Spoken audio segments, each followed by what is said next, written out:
Hello friends, welcome back to our channel. ഇന്ന് നമ്മൾ കാണാൻ പോകുന്നത് സനം തേരി കസം എന്ന് പറയുന്ന അതിമനോഹരമായ ഒരു പ്രണയ മൂവിയാണ്. ഒരുപക്ഷെ ഈ മൂവി കണ്ട ശേഷം നിങ്ങളുടെ ഫേവറേറ്റ് ലിസ്റ്റിൽ ഒന്നായി മാറും ഈ ഒരു മൂവി. മൂവിയുടെ തുടക്കത്തിൽ തന്നെ കാണിക്കുന്നത് നായകനായ ഇന്ദ്രാകട്ടെ വലിയൊരു കേസ് ജയിച്ചിട്ട് വരുന്നതാണ്. മീഡിയയിൽ നിന്നെല്ലാം അവൻ ഒഴിഞ്ഞു മാറി തന്റെ വീട്ടിലേക്ക് എത്തുന്നു.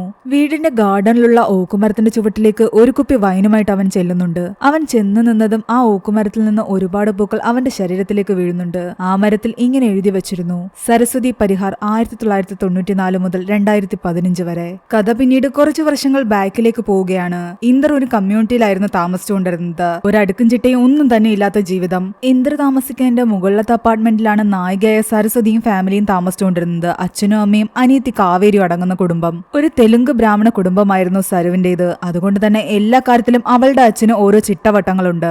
സരുവിന് വേണ്ടി അവർ കുറച്ചായിട്ട് കല്യാണാലോചനകൾ നോക്കിക്കൊണ്ടിരിക്കുകയാണ്. എന്നാൽ ഒന്നും തന്നെ ശരിയാകുന്നില്ല. ഇന്നും അവളെ പെണ്ണ് കാണാൻ വേണ്ടി ഒരു കൂട്ടര് വരാനിരിപ്പുണ്ട്. എന്നാൽ അപ്പോൾ സരുവിന്റെ അച്ഛനൊരു കോള് വരുന്നുണ്ട്. പെണ്ണ് കാണാൻ വരാനിരുന്നവരാകട്ടെ വരുന്നില്ല എന്ന് പറയാനായിരുന്നു. ആ പയ്യനാകട്ടെ കുറച്ച് പെൺകുട്ടികളെ പോയി കണ്ടിരുന്നു. അതിൽ ഏറ്റവും ഇഷ്ടപ്പെട്ട ഒരു പെൺകുട്ടിയെ തന്നെ സെലക്ട് ചെയ്തു. സരുവിനെ കാണാൻ വരാൻ അവർക്ക് താല്പര്യമില്ല. അതോടെ മുടങ്ങിയതോടുകൂടി എല്ലാവരും വലിയ വിഷമത്തിലായിരുന്നു.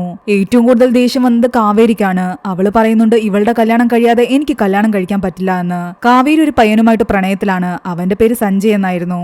അബ്രോഡ് ജോലി ചെയ്യുന്ന അവനിപ്പോൾ ലീവിന് നാട്ടിൽ വന്നിട്ടുണ്ട്. അതുകൊണ്ട് എത്രയും പെട്ടെന്ന് കല്യാണം കഴിക്കണമെന്നാണ് സഞ്ജയ് പറയുന്നത്. എന്നാൽ സരുവിന്റെ കല്യാണം കഴിയാതെ കാവേരിയുടെ കല്യാണം നടത്തില്ല എന്നാണ് വീട്ടുകാരുടെ നിർബന്ധം. എന്റെ ഈ ആന്റി ലുക്ക് വെച്ചിട്ട് ആരും നിന്നെ കെട്ടില്ല എന്നാണ് ഇടയ്ക്കിടയ്ക്ക് കാവേരി പറയുന്നത്. നിനക്ക് സ്വന്തമായിട്ട് ഏതെങ്കിലും പയ്യനെ കണ്ടുപിടിച്ചൂടെ എന്ന് കാവേരി ചോദിക്കുന്നുണ്ട്. തനിക്ക് പലരോടും ക്രഷൊക്കെ തോന്നാറുണ്ട്, അവർക്കാർക്കും എന്നോട് തോന്നാറില്ല എന്നാണ് സരസ്വതി പറയുന്നത്. അപ്പൊ എനിക്ക് നല്ലൊരു പയ്യനെ കണ്ടെത്തി തരാൻ ഞാൻ പിന്നെ വീട്ടുകാരെ ഡിപ്പെൻഡ് ചെയ്തെങ്കിലേ പറ്റൂ.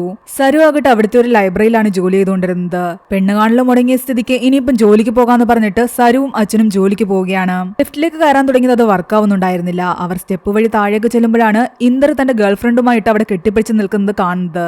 അവർ ആ ലിഫ്റ്റ് ഓപ്പൺ ആക്കിയിട്ടത് കൊണ്ടാണ് അത് വർക്കാവാഞ്ഞത്. അയാൾ ഇന്ദറിനെ വഴക്കം പറഞ്ഞുകൊണ്ട് ആ ലിഫ്റ്റിലേക്ക് കയറുമ്പോൾ ഇന്ദർ സരുവിനെ തന്നെ നോക്കുകയായിരുന്നു. താഴേക്ക് വന്ന സരുവിന്റെ അച്ഛനാകട്ടെ അവിടുത്തെ സെക്രട്ടറിയോട് കംപ്ലൈന്റ് പറയുന്നുണ്ട്, ഇതുപോലുള്ള പയ്യന്മാർക്കൊക്കെ എന്തിനാ ഫ്ലാറ്റ് കൊടുത്തതെന്ന് ചോദിച്ചിട്ട്. എന്നാൽ അത് വേറെ ആരുടെ ഫ്ലാറ്റ് ആയിരുന്നു. അവർ ഒഴിഞ്ഞു പോയപ്പോൾ ഇവന് വാടകയ്ക്ക് കൊടുത്തതാണ്. അവനോടൊന്നും നമുക്ക് സംസാരിക്കാൻ പറ്റില്ല. അവൻ ഏകദേശം 8 വർഷത്തോളം ജയിലിൽ കടന്നിട്ടാണ് വന്നിരിക്കുന്നത്. മാത്രമല്ല ഏതോ വലിയ വക്കീലിന്റെ മകനാണ്. നിയമത്തെക്കുറിച്ചൊക്കെ അവന് നന്നായിട്ട് അറിയാം. അതുകൊണ്ട് അവനോട് സംസാരിച്ച് ജയിക്കാൻ പോലും പറ്റില്ല. ജോലിക്ക് പോകുന്ന വഴിക്ക് പ്രണയകാവ്യങ്ങൾ അടങ്ങിയ ഒരു ബുക്ക് സരു വായിക്കുന്നുണ്ടായിരുന്നു. എന്നാൽ അതൊന്നും വായിക്കാൻ പാടില്ല എന്ന് പറഞ്ഞിട്ട് അവളുടെ അച്ഛൻ വഴക്ക് പറയുന്നു. അവളെ നല്ലൊരു IIT IIM പയ്യനെ കൊണ്ട് കല്യാണം കഴിപ്പിക്കണമെന്നായിരുന്നു അയാളുടെ ആഗ്രഹം. സരു ജോലിക്ക് കയറി കഴിയുമ്പോൾ അവളെ കാണാൻ വേണ്ടിയിട്ട് അഭിമന്യു എന്ന് പറയുന്നൊരു പയ്യൻ വരുന്നുണ്ട്. കുറച്ചു കാലമായിട്ട് സരുവിന് അഭിമന്യുവിനോട് ഒരു ക്രഷ് ഉണ്ട്. അവന് വേണ്ടിയിട്ട് റിസർച്ച് പേപ്പർ തയ്യാറാക്കാനൊക്കെ സരു ഹെൽപ്പ് ചെയ്തിരുന്നു. ഇപ്പോൾ ഒരു ഹെൽപ്പ് കൂടി അവൻ ആവശ്യപ്പെട്ടിരിക്കുകയാണ്. അവന്റെ ബോസ് ആകട്ടെ കുറച്ച് കുട്ടികൾക്ക് വേണ്ടിയിട്ട് ഒരു പാർട്ടി സംഘടിപ്പിച്ചിരുന്നു. അതിൽ കരടി വേഷം കെട്ടാന്ന് പറഞ്ഞ ആള് വന്നിട്ടില്ല. നിന്നെ കൊണ്ട് അതൊന്ന് ചെയ്യാൻ പറ്റുമെന്നാണ് അവൻ ചോദിക്കുന്നത്. അവൾക്കതിൽ താല്പര്യമില്ലാഞ്ഞിട്ട് പോലും അവൻ അവളുടെ കൈ പിടിച്ചൊന്ന് അപേക്ഷിച്ചപ്പോഴേക്ക് അവൾ അതിന് സമ്മതിക്കുന്നു. അങ്ങനെ ആ കോസ്റ്റ്യൂമൊക്കെ ഇട്ട ശേഷം അവൾ കുട്ടികളുടെ കൂടെ ഒരുപാട് സമയം ചെലവഴിക്കുന്നു. അതിന്റെ ഇടയ്ക്കാണ് അഭിമന്യുവിന്റെ കുറച്ച് കൊളീഗ്സ് വന്നിട്ട് അവളെ കളിയാക്കുന്നത്. ഈ കരടി വേഷം കെട്ടാൻ അവൻ നിനക്ക് എന്ത് തന്നു എന്ന്, കിസ് തന്നോ അതോ വെറുതെ കൈ ഒന്ന് പിടിച്ചതേ ഉള്ളൂ എന്ന്. നീ കഴിഞ്ഞ വാലന്റൈൻസ് ഡേക്ക് അവന് സീക്രട്ട് ആയിട്ട് അയച്ച ലെറ്റേഴ്സ് ഒക്കെ ഞങ്ങൾ കണ്ടു. അത് നീയാണെന്ന് ഒറ്റ നോട്ടത്തിൽ തന്നെ ഞങ്ങൾക്ക് മനസ്സിലായി. അവർ അവളെ കളിയാക്കിയതും അവൾ കരഞ്ഞുകൊണ്ട് ഓടി ലിഫ്റ്റിലേക്ക് കയറുന്നു. ഇന്ദിരാകട്ടെ ലൈബ്രറിയിൽ അഡ്മിഷൻ എടുക്കാൻ വേണ്ടിയിട്ട് അവിടേക്ക് വന്നിട്ടുണ്ടായിരുന്നു. അവനും ആ ലിഫ്റ്റിൽ കയറുന്നു. ഇവളാ വേഷം ധരിച്ചിരിക്കുന്നത് കൊണ്ട് അത് സരുവാണെന്ന് അവന് മനസ്സിലായില്ല. കുറച്ചു കഴിഞ്ഞപ്പോൾ കറണ്ട് പോയിട്ട് ലിഫ്റ്റ് സ്റ്റക്കായി. ചൂട് വല്ലാതെ എടുക്കാൻ തുടങ്ങിയത് കാരണം ഇന്ദിരാകട്ടെ തന്റെ ഡ്രസ്സ് അഴിക്കാൻ തുടങ്ങി. അവസാനം പാന്റ് കൂടി അഴിക്കാൻ തുടങ്ങിയപ്പോഴേക്കും സരു ആകട്ടെ പെട്ടെന്ന് തന്റെ തലയിൽ നിന്നും ആ കോസ്റ്റ്യൂം ഊരിയിട്ട് പറയുന്നുണ്ട്, ഒന്ന് നിർത്തുവോന്ന്. എന്റെ കൂടെ ഉണ്ടായിരുന്നത് പെൺകുട്ടിയാണെന്ന് അവൻ അപ്പോഴാണ് മനസ്സിലായത്. അവൻ സോറി പറഞ്ഞുകൊണ്ട് ഡ്രസ്സ് എല്ലാം തന്നെ എടുത്തിടുന്നു. സരുവിന് നന്നായിട്ട് ചൂടെടുക്കുന്നുണ്ടായിരുന്നു. പോരാഞ്ഞിട്ട് ആ കോസ്റ്റ്യൂമിനുള്ളിൽ അവൾക്ക് ചൊറിയുന്നുമുണ്ട്. ഇത്രയ്ക്ക് ചൂടെടുക്കുന്നെങ്കിൽ നിനക്കതൊന്ന് ഊരിക്കളഞ്ഞൂടെ. സരു ദൂരാൻ ശ്രമിച്ചെങ്കിലും അവളെ കൊണ്ട് ഒറ്റയ്ക്ക് പറ്റുന്നുണ്ടായിരുന്നില്ല. താൻ ഹെൽപ്പ് ചെയ്യാമെന്ന് പറഞ്ഞിട്ട് ഇന്ദർ അവൾക്ക് ആ കോസ്റ്റ്യൂം ഊരി കൊടുക്കുന്നു. അപ്പോഴേക്കും ലിഫ്റ്റ് ഓൺ ആയി. അവൾ പെട്ടെന്ന് തന്നെ അവിടെ നിന്നും പുറത്തേക്ക് ഇറങ്ങി. ലൈബ്രറിയിൽ അഡ്മിഷൻ എടുത്ത ശേഷം ഇന്ദർ അവളുടെ അടുത്തേക്ക് വന്നിട്ട് ചോദിക്കുന്നുണ്ട്, തനിക്കൊരു ബുക്ക് സജസ്റ്റ് ചെയ്യുമോ എന്ന്. എങ്ങനത്തെ ബുക്കാ വേണ്ടതെന്ന് ചോദിക്കുമ്പോൾ അവൻ പറയുന്നുണ്ട്, 8 വർഷം ജയിലിൽ കിടന്നിട്ട് ഒരാൾ പുറത്തിറങ്ങി കഴിഞ്ഞാൽ എന്ത് ടൈപ്പ് ബുക്കാ വായിക്കേണ്ടത്, അങ്ങനെ ഒരു ബുക്ക് എനിക്ക് എടുത്തു തരാൻ. അവന് വായിക്കാൻ പറ്റിയൊരു ബുക്ക് അവൾ എടുത്തു കൊടുക്കുന്നു. പിന്നീട് പലതവണ ഇന്ദർ അവിടെ നിന്ന് ബുക്ക് എടുക്കുകയും തിരിച്ചു കൊടുക്കുകയും ചെയ്യുന്നുണ്ട്. ആ ഓരോ ബുക്കിന്റെ ഉള്ളിലുള്ള കാർഡിൽ അവൻ എന്തൊക്കെയോ എഴുതിയിരുന്നു. എന്നാൽ സരു അതൊന്നും ശ്രദ്ധിച്ചില്ല. മാത്രമല്ല അവനെ പോലും അധികം മൈൻഡ് ചെയ്തിരുന്നില്ല. അതിലവന് ഒരുപാട് വിഷമമുണ്ടായിരുന്നു. പിന്നീട് ഒരു ദിവസം സരു അച്ഛനും ലിഫ്റ്റിൽ പോകുന്ന വഴിക്ക് ഇന്ദറിനോട് വഴക്കിട്ടിട്ട് അവന്റെ ഗേൾഫ്രണ്ട് റൂബി ഇറങ്ങി പോവുകയായിരുന്നു. ആ സമയത്ത് അവനെ കുറിച്ച് കുറെ മോശം വാക്കുകളും അവൾ പറയുന്നുണ്ട്. അന്ന് രാത്രി സരുവിനോട് അവളുടെ അച്ഛൻ പറയുന്നുണ്ട്, കാവേരിയുടെ ബോയ് ഫ്രണ്ട് സഞ്ജയ് നിനക്ക് വേണ്ടിട്ടൊരു പയ്യനെ കണ്ടെത്തിയിട്ടുണ്ട്. ഞങ്ങള് നാളെ തിരുപ്പതിക്ക് പോവുകയാണ്. നാളെ ആ പയ്യന്മാർ രണ്ടുപേരും ഇങ്ങോട്ട് വരും. നീ എന്തായാലും അവരെ കാണണമെന്നും പറയുന്നു. അച്ഛനും അമ്മയില്ലാതെ ഞാൻ എങ്ങനെയാണെന്ന് സരു സരുവിന് വിഷമം തോന്നുന്നു. എന്നാൽ അതൊന്നും സാരമില്ല, കാവേരി ഉണ്ടല്ലോ എന്നാണ് അവർ പറയുന്നത്. അങ്ങനെ പിറ്റേന്ന് അവളുടെ അച്ഛനും അമ്മയും പോയ ശേഷം സഞ്ജയ് അവന്റെ കൂട്ടുകാരനെയും കൂട്ടി അവളുടെ വീട്ടിലേക്ക് വരുന്നു. അവരെല്ലാവരും ഇരുന്ന് സംസാരിക്കുന്നുണ്ട്. എന്നാൽ സരുവിന് സംസാരിക്കാൻ അവസരം പോലും ലഭിക്കുന്നുണ്ടായിരുന്നില്ല. എന്നാ പിന്നെ ശരിയെന്ന് പറഞ്ഞിട്ട് കൂട്ടുകാരനും സഞ്ജയും അവിടെ നിന്നും ഇറങ്ങുന്നു. കാവേരി പറയുന്നുണ്ട്, ഈ പയ്യൻ കൊള്ളാം, നീ എന്തായാലും ഇവനെ തന്നെ കെട്ടിയാ മതിയെന്ന്. പയ്യനാകട്ടെ അയാളുടെ ഫോൺ അവിടെ വെച്ച് മറന്നിരുന്നു. നീ ഒരു കാര്യം ചെയ്യ്, ഈ ഫോൺ കൊണ്ടുകൊടുക്കാനെന്ന വ്യാജേന അയാളോട് പോയി എന്തെങ്കിലുമൊക്കെ ഒന്ന് സംസാരിക്കാൻ. അങ്ങനെ സരു താഴേക്ക് ഇറങ്ങി ചെല്ലുന്നുണ്ട്. അപ്പോഴാണ് സഞ്ജയും കൂട്ടുകാരനും തമ്മിൽ സംസാരിക്കുന്നത് അവൾ കേൾക്കുന്നത്. നിനക്ക് ആ ബ്യൂട്ടി ക്വീനായ കാവേരി കിട്ടി, എനിക്ക് ആ ആന്റി ലുക്കുള്ള സരുവിനെ ഒന്നും വേണ്ടെന്നാണ് സഞ്ജയോട് അവന്റെ കൂട്ടുകാരൻ പറയുന്നത്. സരുവിന്റെ കല്യാണം ഇനിയും നടത്താൻ പറ്റില്ല എന്ന് സഞ്ജയ്ക്ക് മനസ്സിലായി. അവളെ 9 പേര് ഓൾറെഡി റിജക്ട് ചെയ്തിട്ടുണ്ട്. സരു ഇതെല്ലാം കേട്ട് വിഷമിച്ച് നിൽക്കുകയാണ്. ആ സമയത്താണ് ഇന്ദർ അവിടേക്ക് വരുന്നത്. കരഞ്ഞുകൊണ്ട് അവള് പോകുന്നത് ഇന്ദർ കാണുന്നുണ്ടായിരുന്നു. റൂമിലേക്ക് ചെന്നിട്ട് അവൾ കാവേരിയോട് പറയുന്നുണ്ട്, നീ എന്തിനാ സഞ്ജയോട് എന്നെ ചെക്കന്മാരെ റിജക്ട് ചെയ്ത കാര്യമൊക്കെ പറയുന്നതെന്ന്. ദേഷ്യമെന്ന കാവേരി ആകട്ടെ സരുവുമായി വഴക്കിടുന്നു. ഈ കല്യാണവും നടക്കില്ല, നിന്നെ ആരും കെട്ടാൻ പോകുന്നില്ല ഈ ലുക്കും വെച്ചിട്ട്. നീ കാരണം എന്റെ കല്യാണവും നടക്കില്ല, എനിക്ക് സഞ്ജയ് നഷ്ടപ്പെടും. നിന്റെ കല്യാണം നടക്കുന്നവരെ ഇനി അവൻ വെയിറ്റ് ചെയ്യില്ല. 1 മാസത്തിനുള്ളിൽ കല്യാണക്കാരൻ തീരുമാനമായില്ലെങ്കിൽ അവൻ എന്നോട് പറഞ്ഞത് അവനെ മറന്നേക്കാനാണ്. നീ കാരണം എനിക്ക് സഞ്ജയ് നഷ്ടപ്പെടും. ഞാൻ അതുകൊണ്ട് അവന്റെ കൂടെ ഒളിച്ചോടാൻ പോവാന്നൊക്കെ അവൾ പറയുന്നു. എന്നാൽ കാവേരി ഒരു വിധത്തിൽ സമാധാനിപ്പിച്ചിട്ട് സരു പറയുന്നുണ്ട്, നീ ഒന്നുകൊണ്ട് വിഷമിക്കേണ്ട, ഞാൻ നല്ലൊരു പയ്യനെ എങ്ങനെയെങ്കിലും കണ്ടുപിടിക്കാമെന്ന്. നീ ഒളിച്ചോടിക്കഴിഞ്ഞാൽ അച്ഛനും അമ്മയ്ക്കും അത് നാണക്കേടാ. എന്റെ ഈ ലുക്ക് മാറ്റിയെങ്കിൽ കല്യാണം നടക്കുമെന്ന് അവൾക്ക് മനസ്സിലായി. അന്ന് ലൈബ്രറിയിലെത്തിയ സരു ആകട്ടെ നല്ലൊരു സ്റ്റൈലിസ്റ്റും മേക്ക് ഓവർ സ്പെഷ്യലിസ്റ്റുമായ റൂബിയെ കോൺടാക്ട് ചെയ്യാൻ ശ്രമിക്കുന്നുണ്ട്. ഇന്ദറിന്റെ ഗേൾഫ്രണ്ട് ആയിരുന്നില്ലേ, അതേ റൂബി തന്നെയാണിത്. എന്നാൽ 3 മാസത്തേക്ക് അപ്പോയിന്റ്മെന്റ് ഇല്ലായിരുന്നു. റെക്കമെൻഡേഷൻ ഉണ്ടെങ്കിൽ അപ്പോയിന്റ്മെന്റ് കിട്ടും. 3 മാസം അവർക്ക് എന്തായാലും വെയിറ്റ് ചെയ്യാൻ പറ്റില്ല. അതുകൊണ്ട് ഇന്ദറിനോട് പറഞ്ഞിട്ട് ഒന്ന് റെക്കമെൻഡ് ചെയ്യിക്കാമെന്നുള്ള ഐഡിയ സരുവിന് തോന്നുന്നു. പകൽ ഇന്ദറിന്റെ ഫ്ളാറ്റിലേക്ക് പോകുന്ന കണ്ടു കഴിഞ്ഞാൽ ആരെങ്കിലും തെറ്റിദ്ധരിക്കും. അതുകൊണ്ടാകട്ടെ അവള് വെളുപ്പിന് 4 മണിക്ക് ഇന്ദറിനെ കാണാൻ ചെല്ലുന്നു. അവൻ ആ സമയത്ത് വർക്കൗട്ട് ചെയ്തുകൊണ്ടിരിക്കുകയായിരുന്നു. അവനോട് അവള് കാര്യം പറയുന്നുണ്ട്, നിന്റെ ഗേൾഫ്രണ്ടിനോട് പറഞ്ഞിട്ട് എനിക്കൊരു അപ്പോയിന്റ്മെന്റ് സെറ്റാക്കി തരണം. എന്നാൽ ഞങ്ങൾ ബ്രേക്കപ്പ് ആയി എന്നും അതൊന്നും നടക്കില്ല എന്നുമാണ് അവൻ പറയുന്നത്.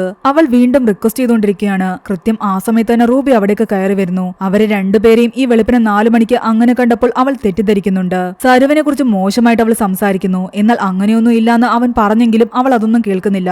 സരുവിനോട് മോശമായി സംസാരിച്ച കാരണം അവനാകട്ടെ അവളോട് പറയുന്നുണ്ട് മര്യാദയ്ക്ക് സോറി പറയാൻ. എന്നാൽ റൂബി അതൊന്നും കേൾക്കാതെ ദേഷ്യത്തിൽ അവിടെ നിന്നും ഇറങ്ങി പോവുകയായിരുന്നു. വാതിലിന്റെ അടുത്ത് വരെ പോയിട്ട് അവൾ തിരിച്ചു വന്നിട്ട് തന്റെ കയ്യിലുണ്ടായിരുന്ന കുപ്പി ഭിത്തിയിലേക്ക് എറിയുന്നു. ആ ചില്ലുകൾ സരുവിന്റെ ശരീരത്തിലേക്ക് വീഴാതിരിക്കാൻ ഇന്ദർ അവളെ പിടിച്ചു മാറ്റുന്നു. ആ കുപ്പിയുടെ ചില്ലുകൾ തറച്ച് ഇന്ദറിന്റെ മുതുക് നല്ല പോലെ മുറിയുന്നുണ്ട്. രക്തം വരുന്ന കണ്ടിട്ട് പേടിച്ച് സരു പറയുന്നുണ്ട്, നമുക്ക് ഹോസ്പിറ്റലിലേക്ക് പോകാമെന്ന്. എന്നാൽ സാരമില്ല എന്ന് പറഞ്ഞിട്ട് അവനാകട്ടെ അടുത്തുണ്ടായിരുന്ന മെഡിക്കൽ ഷോപ്പിലേക്കാണ് പോകുന്നത്. ഇതെല്ലാം തന്നെ ആ ഫ്ളാറ്റിലെ സെക്യൂരിറ്റി കാണുന്നുണ്ട്. എന്നാൽ ആ സമയത്ത് അവിടേക്ക് വന്നൊരു പോലീസ് ഓഫീസറായ ഹരി ആകട്ടെ ഇവരുടെ അവസ്ഥ കാണുന്നുണ്ട്. അവന്റെ മുറിവ് കണ്ടിട്ട് വേറെന്തോ രീതിയിൽ പറ്റിയതാണെന്ന് മനസ്സിലാക്കിയ അയാളാകട്ടെ 2 പേരോടും വണ്ടിയിലേക്ക് കയറാൻ പറയുന്നുണ്ട്. എന്നാൽ സരു പെട്ടെന്ന് ഓടിച്ചെന്ന് അയാളോട് സംസാരിക്കുന്നുണ്ട്. ഇന്ദറിന്റെയും ഗേൾഫ്രണ്ടിന്റെ ഇടയിലുണ്ടായ പ്രശ്നത്തിൽ പറ്റിയതാണെന്ന്. എന്നാൽ ഗേൾഫ്രണ്ടും വരട്ടെ എന്നാണ് ഹരി പറയുന്നത്. പക്ഷെ സരു അയാളോട് ഒരുപാട് റിക്വസ്റ്റ് ചെയ്യുന്നുണ്ട്, സാർ ഗേൾഫ്രണ്ടിനെ ഒരിക്കലും സ്റ്റേഷനിലേക്ക് വിളിപ്പിക്കരുതെന്ന്. അങ്ങനെ അവരുടെ ഇടയിലെ പ്രശ്നം വലുതായി കഴിഞ്ഞാൽ പിന്നെ അവർക്കൊരു സോറിയോ ഐ ലവ് യു പറയാനുള്ള ചാൻസ് കിട്ടില്ല. അവളുടെ ആ ഒരു വാക്ക് കേട്ടതും ഹരിയുടെ ഉള്ളിലെ ദേഷ്യം മുഴുവൻ അപ്പോഴേക്കും പോയിരുന്നു. കാരണം അയാളുടെ വൈഫും മരിക്കുന്നതിന് മുമ്പ് ഈ ഒരു കാര്യമാണ് പറഞ്ഞിരുന്നത്, ഹരി നിന്റെ ഈ തോക്കുകൊണ്ട് ഒരിക്കലും ഈ ലോകം നന്നാക്കാൻ പറ്റില്ല, പക്ഷെ ഒരു സോറിയും ഐ ലവ് യും കൊണ്ട് ചിലപ്പോൾ ഈ ലോകം നന്നാക്കാൻ പറ്റിയേക്കും. അതേ വാക്കുകളാണ് സരുവും പറഞ്ഞത്. അതുകൊണ്ട് അയാൾ കോൺസ്റ്റബിളിനോട് പറയുന്നുണ്ട് ഹോസ്പിറ്റലിൽ കൊണ്ടുപോയി മുറിവൊക്കെ വെച്ച് കെട്ടിയ ശേഷം ഇവരെ അവരുടെ ഫ്ളാറ്റിലാക്കിയേക്കാൻ. അങ്ങനെ ഹോസ്പിറ്റലിൽ പോയ ശേഷമാകട്ടെ ഇവർ ഫ്ളാറ്റിലേക്ക് പോലീസ് ജീപ്പിലാണ് വരുന്നത്. അവിടെ ഉണ്ടായിരുന്ന സെക്യൂരിറ്റി ഇതെല്ലാം ശ്രദ്ധിക്കുന്നുണ്ടായിരുന്നു. അയാൾ സെക്രട്ടറിയെ വിളിച്ച് കാര്യങ്ങളെല്ലാം പറയുന്നു. റൂമിലെത്തിയതും ഇന്ദർ ബെഡിലേക്ക് വീഴുന്നു. അവൻ തിരിഞ്ഞു കിടന്നതും അവന്റെ മുറിവിൽ നിന്നും ചോര അവിടെ എല്ലാം പടർന്നിരുന്നു. അവളാകട്ടെ അവനെ തിരിച്ചു കിടത്തിയ ശേഷം ആ മുറിവ് വീണ്ടും ഡ്രസ് ചെയ്യുന്നുണ്ട്. അപ്പോഴേക്കും രാവിലെയായി. തിരുപ്പതി പോയ സരുവിന്റെ അച്ഛനും അമ്മയും തിരിച്ചെത്തി. വന്നിറങ്ങിയതും ഫ്ളാറ്റിന്റെ സെക്യൂരിറ്റിയും സെക്രട്ടറിയും ചേർന്നിട്ട് അയാളോട് കാര്യങ്ങൾ പറയുന്നു. ഇന്നലെ രാത്രിയിൽ ആ പയ്യനെ നിങ്ങളുടെ മകളെയും ഒരുമിച്ച് കണ്ടവരുണ്ട്. 2 പേരും അവന്റെ ഫ്ളാറ്റിലായിരുന്നു. എന്നാൽ തന്റെ മകൾ അത്രക്കാരി അല്ല എന്ന് പറഞ്ഞിട്ട് അവരാകട്ടെ അവന്റെ ഫ്ളാറ്റിലേക്ക് ചെല്ലുന്നു. ആ സമയത്ത് ഇന്ദറിനെയും സരുവിനെ ഒരുമിച്ച് അവർ കാണുന്നു. അവൾ എന്തെങ്കിലും പറയുന്നതിന് മുൻപ് തന്നെ അയാൾ അവളോട് ചൂടാകാൻ തുടങ്ങി. എനിക്കിനി ഇങ്ങനൊരു മകളില്ലാന്നും എന്റെ മകൾ മരിച്ചുപോയെന്ന് അയാൾ പറയുന്നു. എന്നിട്ട് പൂജാരിയെ വിളിച്ചിട്ട് തന്റെ മകൾ മരിച്ചു, അന്ത്യകർമ്മങ്ങൾ ചെയ്യാൻ വരാനാണ് അയാൾ പറയുന്നത്. സരു ആകെ തകർന്നു പോയി. ഇനി അവൾക്ക് വീട്ടിലേക്ക് പോകാൻ കഴിയില്ല. ഇനി താൻ അവിടെ നിന്നിട്ട് കാര്യമില്ലെന്നും താൻ ജോലിക്ക് പോകുകയാണെന്ന് പറഞ്ഞിട്ട് അവൾ അവിടെ നിന്നും ഇറങ്ങിപ്പോകുന്നു. അവൾ ബസ്സിലിരിക്കുമ്പോ അമ്മ അവളെ വിളിക്കുന്നുണ്ട്. നടന്ന കാര്യങ്ങളെല്ലാം അവൾ പറയുന്നു.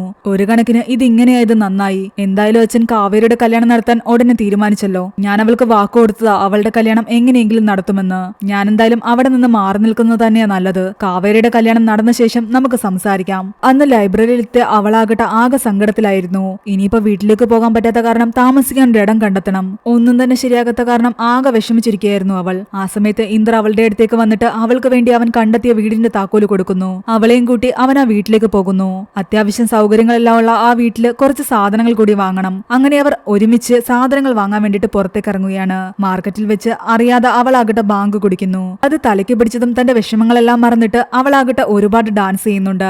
അവളുടെ ആ സന്തോഷവും കളിയും ചിരിയും എല്ലാം ഇന്ദർ ആസ്വദിക്കുകയായിരുന്നു. അങ്ങനെ പിറ്റേന്ന് അവർ സംസാരിച്ചുകൊണ്ട് സ്ട്രീറ്റിലൂടെ നടന്നു പോകുന്ന വഴിക്ക് ഒരാളുടെ കയ്യിൽ നിന്നും താഴെ വീണ പേഴ്സ് ആകട്ടെ മറ്റൊരാൾ എടുക്കുന്നത് സരു കാണുന്നുണ്ട്.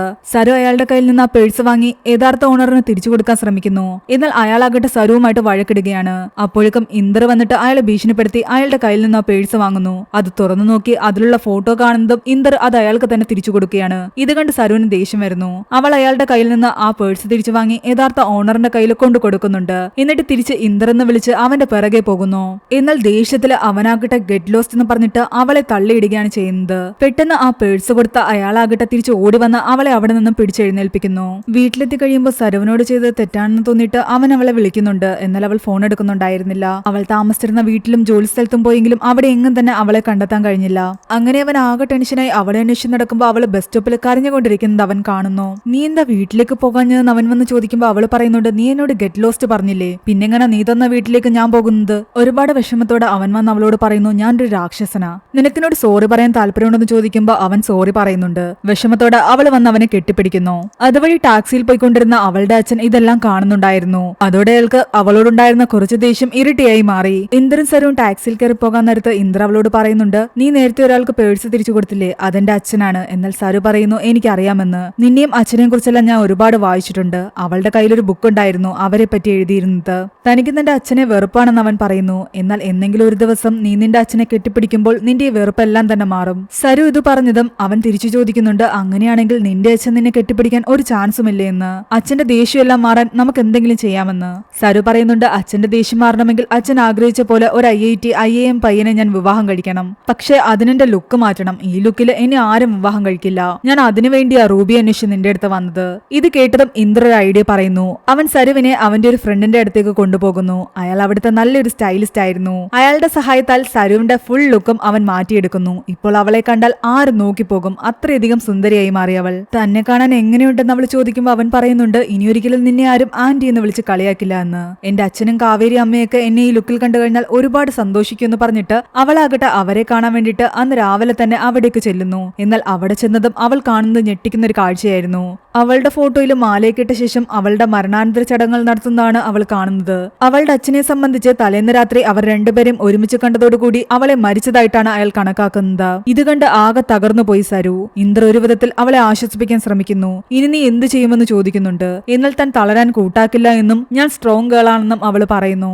നല്ലൊരു IIT IIM പയ്യനെ ഞാൻ കണ്ടെത്തുകയും വിവാഹം കഴിക്കുകയും അച്ഛന്റെ മുൻപിൽ പോയി നിൽക്കുകയും ചെയ്യും. അവൾ ഇതൊക്കെ പറയുമ്പോൾ ഏറ്റവും കൂടുതൽ വിഷമിച്ചത് ഇന്ദ്ര ആയിരുന്നു. അവന്റെ മനസ്സിൽ അത്രയധികം പ്രണയം അവളോടുണ്ടായിരുന്നു. എന്നാൽ അവനത് ഇപ്പോഴും അവളോട് ഡയറക്റ്റ് തുറന്നു പറയാൻ തയ്യാറായിരുന്നില്ല. പിറ്റേന്നു മുതൽ അവൾ വളരെയധികം സുന്ദരിയായിട്ടാണ് ലൈബ്രറിയിലേക്ക് പോയത്. അവിടെ ഉണ്ടായിരുന്ന എല്ലാവരും തന്നെ ഞെട്ടിത്തെറിച്ച് അവളുടെ ആ ലുക്കിൽ നോക്കി നിൽക്കുകയായിരുന്നു. അഭിമന്യു പോലും അവളുടെ സൗന്ദര്യത്തിൽ അങ്ങനെ മയങ്ങി നിൽക്കുകയാണ്. അത് കഴിഞ്ഞ് 2 ദിവസത്തേക്ക് സരു ആകട്ടെ ലൈബ്രറിയിൽ വന്നിട്ടുണ്ടായിരുന്നില്ല. അഭിമന്യുവും അവളെ അന്വേഷിക്കുന്നുണ്ട്. ഇതെല്ലാം തന്നെ ഇന്ദ്രൻ കാണുന്നുണ്ട്. അവൾക്ക് പനിയാണെന്ന് മനസ്സിലായപ്പോ അവനാകട്ടെ അവളെ കാണാൻ വേണ്ടി അവളുടെ വീട്ടിലേക്ക് ചെല്ലുന്നു. നീ എന്താ എന്നെ വിളിക്കാഞ്ഞെന്ന് ചോദിക്കുന്നു. എന്നിട്ട് അവൾക്ക് വേണ്ട മെഡിസിനും കൊണ്ടാണ് അവൻ പോയത്.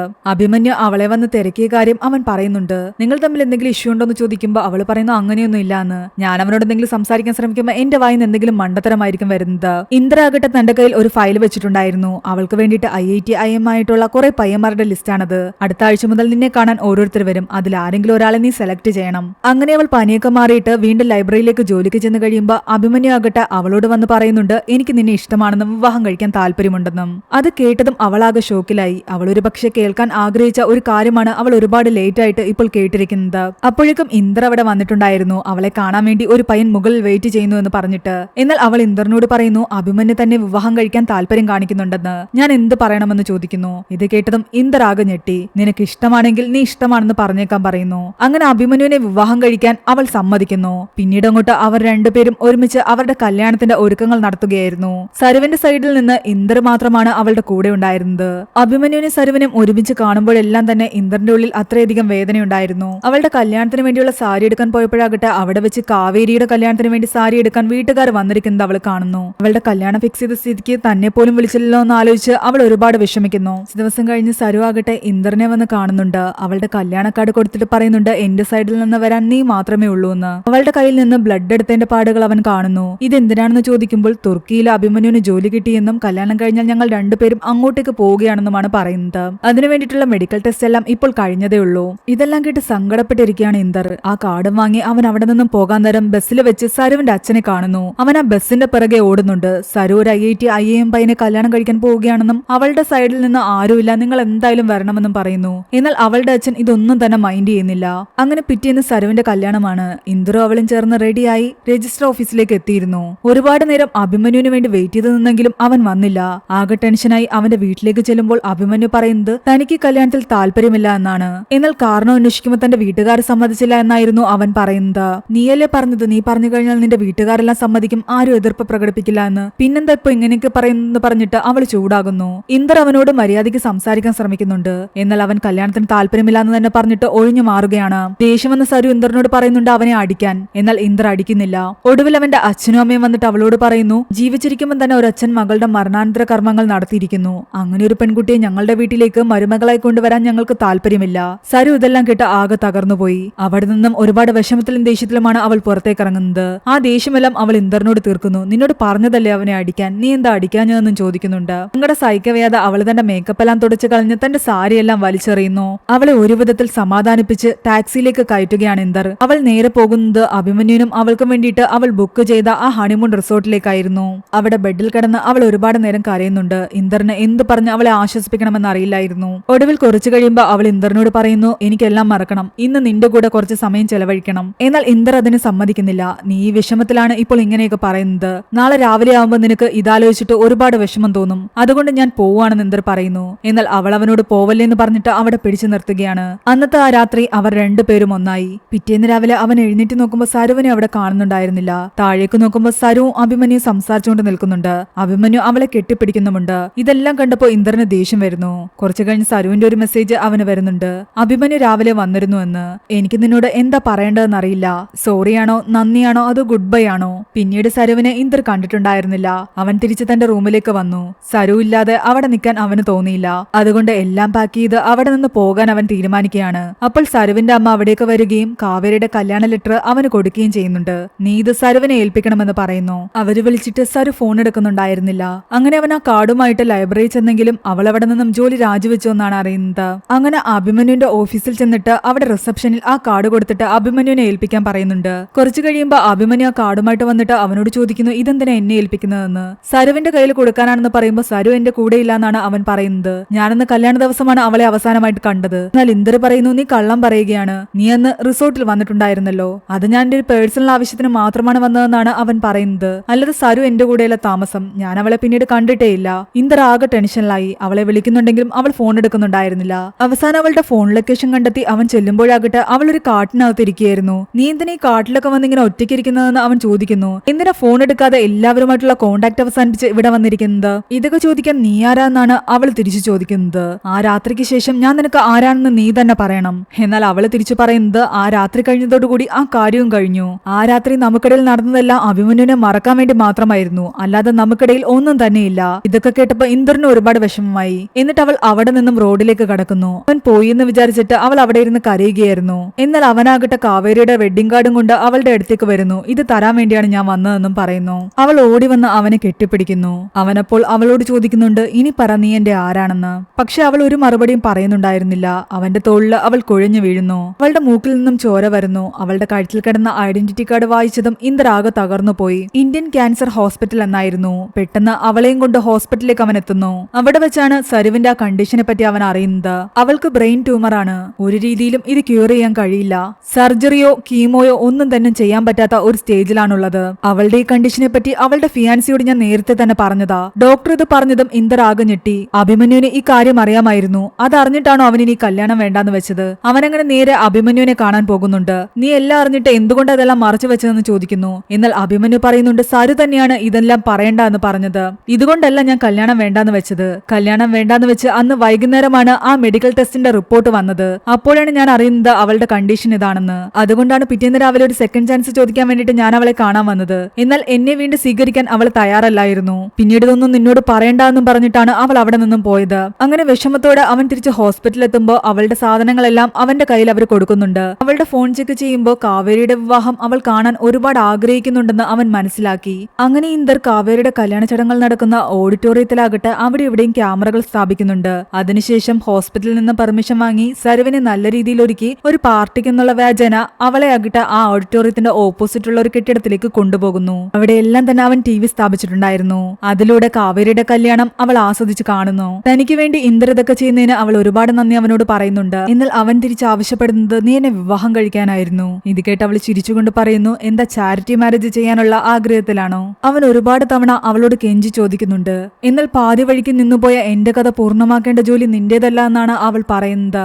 വീണ്ടും വീണ്ടും അവൻ റിക്വസ്റ്റ് ചെയ്യുന്നു. അവള് പറയുന്നുണ്ട്, നീ ഇനിയും റിക്വസ്റ്റ് ചെയ്താൽ ഞാൻ ചിലപ്പോൾ സമ്മതിച്ചു പോകുമെന്ന്. ഞാൻ വിവാഹം കഴിക്കാൻ താല്പര്യപ്പെടുന്നില്ല. എനിക്ക് മരിക്കുമ്പോൾ അഭിമാനത്തോടെ മരിക്കണം. എന്നാൽ അവൻ പറയുന്നുണ്ട്, നീ ഒരിക്കലും മരിക്കുന്ന കാര്യം പറയാൻ പാടില്ല എന്ന്. അവനെ കെട്ടിപ്പിടിച്ചുകൊണ്ട് അവള് പറയുന്നുണ്ട്, അച്ഛനമ്മമാർ എന്താഗ്രഹിച്ചാലും ദൈവം അത് സാധിച്ചു കൊടുക്കുമായിരിക്കും. അതുകൊണ്ടാണ് എന്റെ അച്ഛൻ എന്റെ കർമ്മങ്ങൾ നടത്തിയത് കാരണം ചിലപ്പോൾ എന്റെ ജീവൻ തന്നെ ദൈവം എടുത്തുകൊണ്ട് പോകുന്നത്. അവളുടെ മൂക്കിൽ നിന്ന് അപ്പോഴും ചോര വരുന്നുണ്ട്. പെട്ടെന്ന് തന്നെ അവൻ അവളെ ഹോസ്പിറ്റലിലേക്ക് കൊണ്ടുപോകുന്നു. ഇന്ദറിന്റെ മനസ്സിൽ മുഴുവൻ അവൾ പറഞ്ഞ കാര്യങ്ങളായിരുന്നു. അവളുടെ അച്ഛൻ ഇങ്ങനെ അവളുടെ മരണാനന്തര ചടങ്ങ് നടത്തിയത് കൊണ്ട് അവൾ പെട്ടെന്ന് മരിച്ചു പോകുമോ എന്ന്. ആ ദേഷ്യത്തിൽ അവൻ വീട്ടിലേക്ക് കയറി ചെന്ന് ആ ഫോട്ടോയിലുണ്ടായിരുന്ന മാല എടുത്ത് കളയുന്നു.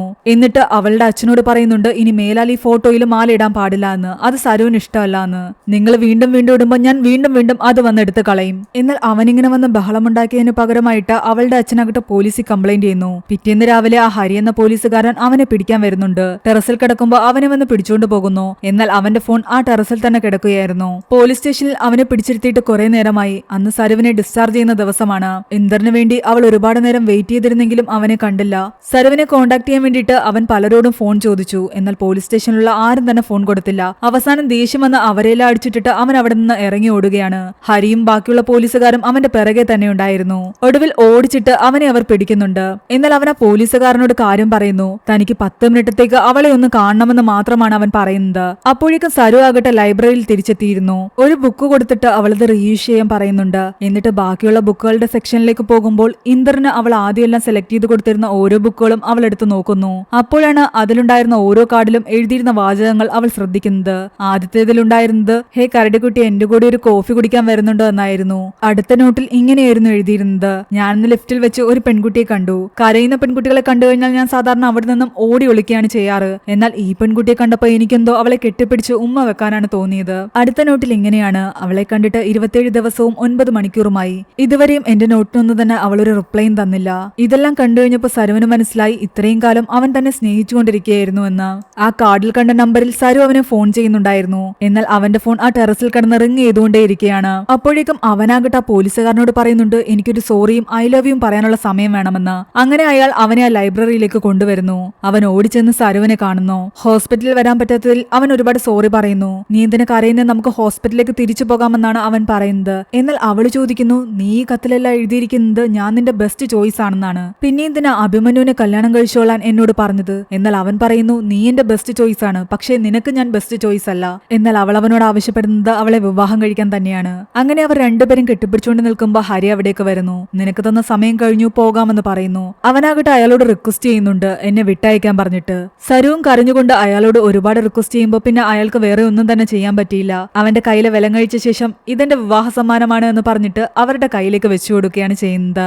അങ്ങനെ അവരവരുടെ വിവാഹത്തിനുള്ള ഒരുക്കങ്ങളെല്ലാം തന്നെ നടത്തി. അവൾ അവനോട് പറയുന്നുണ്ട്, ഞാൻ മരിച്ചുപോയാലും എന്റെ ഫോട്ടോയിൽ ഒരിക്കലും മാലയിടരുതെന്ന്. അന്ന് രാത്രി അവൾ ഉറങ്ങിക്കഴിയുമ്പോൾ വീണ്ടും അവളുടെ വീട്ടിലേക്ക് അവൻ ചെല്ലുന്നു. അവളുടെ ഫോട്ടോയിലുണ്ടായിരുന്ന ആ മാല വലിച്ചു പറിച്ച് കളയുന്നു. എന്നിട്ട് അവളുടെ അച്ഛനെ ഭീഷണിപ്പെടുത്തുന്നുണ്ട്. ആ സമയത്ത് അവളുടെ അച്ഛനാകട്ടെ ഏതൊരു ബുക്ക് വായിച്ചുകൊണ്ട് നിൽക്കുകയായിരുന്നു. അവനെ കണ്ടതും അയാൾ ആ ബുക്ക് ഒളിപ്പിക്കുന്നു. ഇനി നിങ്ങൾ ഈ ഫോട്ടോയിൽ മാലയിട്ടാൽ ഞാൻ നിങ്ങളെ കൊല്ലും. നാളെ ഞങ്ങളുടെ കല്യാണമാണ്. ഈ ഫോട്ടോയിൽ മാലയിടുന്ന കാണുമ്പോഴെല്ലാം തന്നെ സരു ഒരുപാട് കരയും. അവൾ കരയാതിരിക്കാൻ വേണ്ടിയിട്ട് ഞാൻ ആരെയും കൊല്ലാനും തയ്യാറാണ്, സ്വയം ചാവാനും തയ്യാറാണ്. അതുകൊണ്ട് മേലിൽ ഇത് ആവർത്തിക്കരുതെന്ന് പറഞ്ഞിട്ടാണ് അവൻ അവിടെ നിന്ന് പോകാൻ തുടങ്ങുന്നത്. പെട്ടെന്ന് സരുവിന്റെ അമ്മ അവനോട് പറയുന്നുണ്ട്, നിങ്ങളുടെ കല്യാണമാണെന്നല്ലേ പറഞ്ഞത്? ഈ നിൽക്കുന്ന മനുഷ്യൻ അവളോടൊന്ന് വന്ന് പറഞ്ഞാൽ മതി ഈ കല്യാണം വേണ്ട എന്ന്. അപ്പോൾ തന്നെ അവൾ ഈ കല്യാണം ക്യാൻസൽ ചെയ്യും. അവൻ ഒന്നും മിണ്ടാതെ അവിടെ നിന്ന് ഇറങ്ങിപ്പോയി. അപ്പോഴാണ് അവളുടെ അച്ഛൻ വായിച്ചുകൊണ്ടിരുന്ന ആ ബുക്ക് കാണിക്കുന്നത്. സരു മൂവിയുടെ തുടക്കത്തിൽ വായിച്ചുകൊണ്ടിരുന്ന അതേ പ്രണയകാവ്യങ്ങൾ തന്നെ. അങ്ങനെ പിറ്റേന്ന് അവർ രണ്ടുപേരും രജിസ്റ്റർ ഓഫീസിലേക്ക് വരുന്നു. ആ പോലീസുകാരനും അവിടെ തന്നെ ഉണ്ടായിരുന്നു. വിവാഹത്തിനു മുമ്പ് വചനങ്ങൾ ചൊല്ലുകയായിരുന്നു അവർ. വിവാഹത്തിനു ശേഷം സരുവിന്റെ അച്ഛനും അമ്മയും ബഹുമാനിക്കുമെന്ന് ഒരു വചനം അതിലുണ്ടായിരുന്നു. എന്നാൽ പെട്ടെന്ന് ഇന്ദർ അവളെ കൂട്ടിക്കൊണ്ടുവന്നിട്ട് പറയുന്നുണ്ട്, എനിക്കൊരിക്കലും നിന്റെ അച്ഛനെ ബഹുമാനിക്കാൻ കഴിയില്ല. അയാൾ നിന്നോട് ചെയ്തതെല്ലാം അങ്ങനെയുള്ള കാര്യങ്ങളല്ലേ. അതുകൊണ്ട് നിന്റെ അടുത്ത് ഒരു ഫേക്ക് ആയിട്ടുള്ള വചനം വചനം പോലും എനിക്ക് തരാൻ പറ്റില്ല. അങ്ങനെ അവസാനം ഈ വചനങ്ങളൊന്നും തന്നെ ഇല്ലാതെ അവർ തങ്ങളുടെ വിവാഹം നടത്താൻ തീരുമാനിക്കുകയാണ്. പക്ഷെ ആ സമയം അവളുടെ അച്ഛനും അമ്മയും അവിടേക്ക് വരുന്നു. അച്ഛനെ കണ്ടതും അവൾ ഓടിച്ചെന്ന് അച്ഛനോട് പറയുന്നുണ്ട്, ഒരു കാരണവശാലും ഇത് വേണ്ടാന്ന് അച്ഛൻ പറയരുത് എന്ന്. കാരണം അച്ഛൻ അങ്ങനെ പറഞ്ഞു കഴിഞ്ഞാൽ അവൾ ഒരിക്കലും വിവാഹം കഴിക്കില്ല.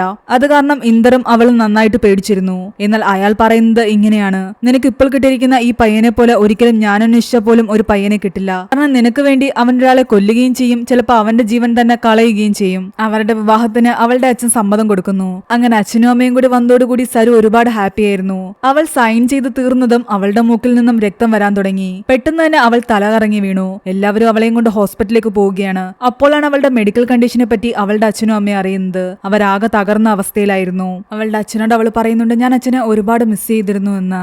ഡോക്ടർ അവിടേക്ക് വന്നിട്ട് അവളുടെ മാരേജിന് കൺഗ്രാചുലേഷൻ ഒക്കെ പറയുന്നു. അവളുടെ അച്ഛൻ ഡോക്ടറോട് പറയുന്നുണ്ട്, ഞങ്ങളുടെ മോളെ പെട്ടെന്ന് തന്നെ ഡിസ്ചാർജ് ചെയ്യും, ഞങ്ങൾക്ക് ബാക്കിയുള്ള ഫംഗ്ഷൻ ഒക്കെ നടത്താനുള്ളതാണെന്ന്. ഡോക്ടറിന്റെ മുഖവും ആകെ വല്ലാതെയായി. സരു ഡോക്ടറോട് ചോദിക്കുന്നുണ്ട്, എനിക്കിനി എത്ര സമയമുണ്ടെന്ന്, എന്റെ കയ്യിലെ മെഹന്തിയുടെ നിറം മായുന്നവരെയെങ്കിലും ഞാൻ ജീവനോടെ ഉണ്ടാകുമോ എന്ന് അവൾ ചോദിക്കുന്നു. അത് കേട്ടപ്പോഴാണ് അവളുടെ കണ്ടീഷൻ എത്രത്തോളം സീരിയസ് ആണെന്ന് അവളുടെ അച്ഛനും അമ്മയും മനസ്സിലാക്കുന്നത്. തങ്ങളുടെ മകൾ മരിക്കാൻ പോവുകയാണെന്ന് അറിഞ്ഞപ്പോൾ അയാൾ ശരിക്കും തകർന്നുപോയി. അവൾക്ക് വേണ്ടി അയാൾ നടത്തിയ മരണാനന്തര കർമ്മങ്ങൾ ആലോചിച്ചിട്ട് അയാൾ ഇപ്പോൾ ദുഃഖിക്കുകയാണ്. എന്നാൽ അവള് പറയുന്നുണ്ട്, അച്ഛൻ ആഗ്രഹിച്ച പോലെ നല്ലൊരു വിവാഹമാണ് എന്റേത് നടന്നത്. കാവേരിയുടെ പയ്യനേക്കാൾ എന്റെ ഹസ്ബൻഡ് അല്ലേ നല്ല ഹാൻസം. കാവേരിയോട് അത് പറയാൻ നിൽക്കണ്ട, അവൾക്ക് ചിലപ്പോൾ അസൂയ തോന്നും. ആ പോലീസുകാരൻ വന്ന് രജിസ്റ്റർ ഓഫീസിൽ വെച്ചിട്ട് മറന്നുപോയ സരുവിന്റെ പേഴ്സ് ആകട്ടെ ഇന്ദറിന്റെ കയ്യിൽ കൊടുക്കുന്നുണ്ട്. എന്നിട്ടൊരു ബുക്കും കൊടുക്കുന്നു. അവള് കുറച്ചു നാളായിട്ട് ഈ ബുക്ക് റിന്യൂ ചെയ്തുകൊണ്ടിരിക്കുകയാണ്. ആ ബുക്കിലെ 65ാമത്തെ പേജിൽ പെൻസിൽ കൊണ്ട് ഒരു ഡേറ്റ് എഴുതിയിട്ടുണ്ട്. അത് ചിലപ്പോൾ എന്താണെന്ന് നിനക്ക് മനസ്സിലാകും. അവനത് തുറന്നു നോക്കുമ്പോ അതിലൊരു പൂവുണ്ടായിരുന്നു. അവനും അച്ഛനും ഒരു ഓക്കുമരത്തിന്റെ താഴെ നിൽക്കുന്ന ഭാഗത്തായിട്ട് അവൾ ഈ പൂവ് വെച്ചിട്ടുണ്ടായിരുന്നു. സരു നേരത്തെ പറഞ്ഞ വാക്കുകൾ അവൻ ആലോചിക്കുന്നു. അവൾ മരിക്കുന്ന സമയത്ത് അവളെ ഒരു മരത്തിന്റെ അടിയിൽ അടക്കം ചെയ്യണം. അവളെ ഇഷ്ടമുള്ളവർ അവളുടെ അടുത്തേക്ക് വരുമ്പോ അതിലെ പൂക്കൾ പൊഴിച്ച് ഞാൻ അവരുടെ ദേഹത്തേക്കിടും. ഞാൻ അവരെ എത്രത്തോളം സ്നേഹിക്കുന്നുണ്ടെന്ന് അതിലൂടെ അവർ മനസ്സിലാക്കും. അവൾ ആഗ്രഹിക്കുന്നത് തന്റെ വീട്ടിലെ ആ ഓക്കുമരമാണെന്ന് മനസ്സിലാക്കി അവനാകട്ടെ അവന്റെ അച്ഛനെ കാണാൻ ചെല്ലുന്നു. എനിക്ക് ഗാർഡനിലുള്ള ആ മരത്തിന്റെ താഴെയായിട്ട് 2 യാർഡ് സ്ഥലം വേണം. അവന്റെ ശരീരത്തിലെ രക്തം കൂടെ കണ്ടപ്പോൾ അയാൾ ചോദിക്കുന്നുണ്ട്, എന്താ ആരെങ്കിലും കൊന്നിട്ട് വന്നതാണോ എന്ന്, അല്ലെങ്കിൽ എന്തിനാ ആരെങ്കിലും അടക്കം ചെയ്യാൻ വേണ്ടിട്ട് 2 യാർഡ് സ്ഥലം ചോദിക്കുന്നത്. ഇത് കേട്ടപ്പോൾ അവന് ദേഷ്യം വന്നു. അവൻ ദേഷ്യത്തിൽ അവിടെ നിന്ന് പോവുകയാണ്. എന്നാൽ അയാൾ പറയുന്നു, നീ എപ്പോഴും ഇങ്ങനെയാ, എന്തെങ്കിലും പറഞ്ഞ് മുഴുവിപ്പിക്കുന്നതിന് മുൻപ് തന്നെ പോകും, കാര്യമെങ്കിലും പറഞ്ഞിട്ട് പോന്ന് പറയുന്നു. അവൻ തിരിച്ച് ഹോസ്പിറ്റലിലേക്കാണ് പോകുന്നത്. സരുവിനോട് സംസാരിക്കുമ്പോ അവൻ ചോദിക്കുന്നുണ്ട്, നീ ഇതുവരെ എന്നോട് എന്താ ചോദിക്കാത്തത്, ഞാൻ ആരെയാ കൊന്നതെന്ന്. നീ ആരെങ്കിലും കൊന്നെങ്കിൽ അതാരെങ്കിലും രക്ഷിക്കാൻ വേണ്ടിയായിരിക്കുമെന്ന് എനിക്കറിയാം, അതുകൊണ്ടാണ് ഞാൻ ചോദിക്കാത്തത്. ശരിക്കും ഇന്ദറിന് എന്താ പറ്റിയതെന്ന് അവൻ പറയുന്നു. അമ്മ മരിച്ച ശേഷം അവനെ നോക്കിയിരുന്നത് ഒരു നാനിയായിരുന്നു. സ്വന്തം അമ്മയെ പോലെയാണ് നാനി അവൻ സ്നേഹിച്ചത്. എന്നാൽ തന്റെ അങ്കിള് അവരോട് മോശമായിട്ട് പെരുമാറാൻ ശ്രമിച്ചു. അത് തടുക്കുന്നതിനിടയിൽ അവരുടെ കൈകൊണ്ട് അറിയാതെ അങ്കിള് മരിച്ചു. എന്റെ അച്ഛന് തെറിഞ്ഞു കഴിഞ്ഞാൽ അവരെ വെറുതെ വിടില്ല. അതുകൊണ്ട് അവർക്ക് വേണ്ടി ഞാൻ ആ കുറ്റം ഏറ്റെടുത്തു. പക്ഷെ രാജ്യത്തെ തന്നെ ഏറ്റവും വലിയ ക്രിമിനൽ ലോയറായ എന്റെ അച്ഛൻ എന്റെ കേസ് എടുക്കാൻ തയ്യാറായില്ല. അത് കാരണം എനിക്ക് ജയിലിലേക്കും പോകേണ്ടി വന്നു. അച്ഛൻ എന്നോട് ചെയ്തത് എനിക്കൊരിക്കലും മറക്കാൻ കഴിയില്ല. എന്നാൽ സരു പറയുന്നുണ്ട്, ലോകത്ത് ആൾക്കാർ ഒരുമിച്ച് താമസിക്കുന്നത് അവർ ചെയ്ത തെറ്റുകളെല്ലാം മറന്നുകൊണ്ടല്ല, അവർ പരസ്പരം ക്ഷമിച്ചുകൊണ്ട് ഒരുമിച്ച് താമസിക്കുന്നത്. അതുകൊണ്ട് നീ അച്ഛനോട് ക്ഷമിക്കണമെന്ന് അവള് പറയുന്നു. അവനെ കെട്ടിപ്പിടിച്ചുകൊണ്ട് അവള് പറയുന്നുണ്ട്, എനിക്ക് പോകാൻ അനുവാദം തരണമെന്ന്. എന്നാൽ അവൻ വേണ്ടാന്ന് പറയുന്നു. എന്നാൽ അവള് വീണ്ടും പറയുന്നുണ്ട്, ഹസ്ബൻഡ് പെർമിഷൻ തരാതെ വൈഫിന് എങ്ങോട്ടും പോകാൻ പറ്റില്ല എന്ന്. ശരിക്കും ഞാനിപ്പോൾ ഒരുപാട് ഹാപ്പിയാ. എന്റെ അച്ഛനും അമ്മയും ഒരുപാട് പ്രാർത്ഥിച്ച പോലെ ഒരു നല്ല പയ്യനെ തന്നെയല്ലേ എനിക്ക് കിട്ടിയത്. ദൈവത്തിന്റെ സ്വന്തം പേഴ്സണൽ ലവ് ലെറ്റർ ആണ് നീ. അങ്ങനെ അവസാനമായിട്ട് അവൾ അവനോട് ഐ ലവ് യു പറഞ്ഞുകൊണ്ട് ഈ ലോകത്തു നിന്നും അവൾ വിട പറയുകയാണ്. ഇന്ദ്രനത് താങ്ങാൻ കഴിയുന്നതിനപ്പുറമായിരുന്നു. അവൻ കരഞ്ഞുകൊണ്ട് പുറത്തേക്ക് വന്നതും അവന്റെ അച്ഛൻ അവിടേക്ക് വരുന്നു. നീ വിവാഹം കഴിച്ചു എന്ന് ഞാൻ അറിഞ്ഞു. എവിടെ എന്റെ മരുമോള്? നിന്നെ രക്ഷിക്കാൻ എനിക്ക് കഴിഞ്ഞില്ല, പക്ഷെ എന്റെ മരുമകളെയെങ്കിലും എനിക്ക് രക്ഷിക്കണം. എന്നാൽ നിങ്ങൾ വരുന്നതിന് മുൻപ് തന്നെ അവൾ പോയി എന്ന് പറയുന്നു. അവന്റെ അച്ഛനും തകർന്നു പോയി. സങ്കടം കാരണം അവൻ അച്ഛനെ കെട്ടിപ്പിടിക്കുന്നുണ്ട്. വീണ്ടും കഥ പ്രസന്റിലേക്ക് വരികയാണ്. അവനിപ്പോഴും ആ മരത്തിന്റെ അടുത്താണ് നിൽക്കുന്നത്. ഇന്ദർ ഇപ്പോൾ നഗരത്തിൽ തന്നെ അറിയപ്പെടുന്ന ഒരു വക്കീലാണ്. അവൻ തന്റെ കേസ് ജയിച്ചതിന്റെ സന്തോഷം പങ്കുവെക്കാനാണ് സരുവിന്റെ അടുത്തേക്ക് വന്നിരിക്കുന്നത്. അവളോട് അവൻ ചേസ് പറയുന്നുണ്ട്, ഞാനിപ്പോൾ മദ്യപിക്കാറില്ല, വർഷത്തിൽ 1-2 തവണ, ടേസ്റ്റ് മറന്നു പോകാതിരിക്കാൻ വേണ്ടി മാത്രം. നിന്റെ ഹസ്ബൻഡിന്റെ വിജയത്തിൽ നീ സന്തോഷിക്കുന്നില്ലേ എന്ന് അവളോട് ചോദിക്കുന്നുണ്ട്. ആ മരത്തിൽ നിന്നും ഒരുപാട് പൂക്കൾ അവന്റെ ശരീരത്തിലേക്ക് വീഴുന്നു. അങ്ങനെ സരു ഉറങ്ങുന്ന ആ മരത്തിന്റെ ചുവട്ടിൽ കിടക്കുന്ന ഇന്ദറിനെ കാണിച്ചുകൊണ്ട് ഈ ഒരു മൂവി ഇവിടെ അവസാനിക്കുകയാണ്. ഈ മൂവിയുടെ സ്റ്റോറി എങ്ങനെയുണ്ടായിരുന്നു എന്ന് നിങ്ങൾ താഴെ കമന്റ് ചെയ്യുക. എക്സ്പ്ലനേഷൻ ഇഷ്ടപ്പെട്ടെങ്കിൽ വീഡിയോ ലൈക്ക് ചെയ്യാനും ചാനൽ സബ്സ്ക്രൈബ് ചെയ്യാനും മറക്കണ്ട.